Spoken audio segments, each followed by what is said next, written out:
বন্ধুরা, উঠোনটা ধুতে মোটামুটি বড় বালতির 20 বালতি, হয়তো তারও বেশি হবে, বেশি জল মানে কলে টিপে টিপে আমাকে একা সব কিছু ধুয়ে পরিষ্কার করতে হয়েছে। তার মধ্যে আমি এই যে যতটুকু পরিষ্কার করতে পেরেছি তোমরা নিজের চোখে দেখে নাও। এত বড় উঠোন মাজতে মাজতে আমার কোমর পিঠ পুরো ধরে গেছে বন্ধুরা, কি আর বলবো। তো যাই হোক, এখনো পর্যন্ত মুড়ি খাইনি। কটা বাজছে দেখো, প্রায় 11টা 15।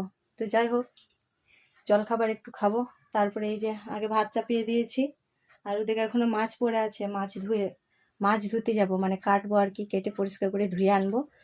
তারপরে এই যে কি সবজি নিয়ে এসছে, আজ তো কিছু সবজি করতে আমার ইচ্ছে করছে না, মানে এত কাজ করে, মানে এত বলতে এই উঠোনটার মধ্যে এত কি বলবো খাটতে হয়েছে, যে আমার মনে হচ্ছে না আর কিছু করি, মনে হচ্ছে যেন বিছানাতে শুয়ে পড়ি, মানে কোমরটা নিয়ে আর দাঁড়িয়ে বা বসে থাকতে পারছি না আমি।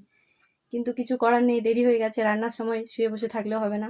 ঝটপট করে জলখাবারটা খেয়ে আমাকে মাছটা ধুয়ে আনতে হবে, কিছু একটা করে তারপরে তোমাদের কাছে রান্নাটা শেয়ার করব, ঠিক আছে? তো চলো দেখতে থাকো। তারপরে এই যে বন্ধুরা, কোনো রকম তাড়াতাড়ি করে রান্নাটা সেরে নিয়েছি। আর রান্নাতে কি কি করেছি, এখন অভির জন্য এই যে ভাত সাজাচ্ছি, অভিকে খেতে দিয়ে দেবো। তো তার জন্য আর কি ভাত সাজাচ্ছি, আর তোমাদের কাছেও শেয়ার করে দিচ্ছি কি কি রান্না করেছি। এখানে আলু মাখা করেছি, আর মুসুরি সেদ্ধ করে মাখা করেছি, আর আরও একটি করেছি মাছের ঝোল পটল দিয়ে। ব্যাস, আর কিছুই রান্না করিনি, এইটুকুই রান্না করতে পেরেছি।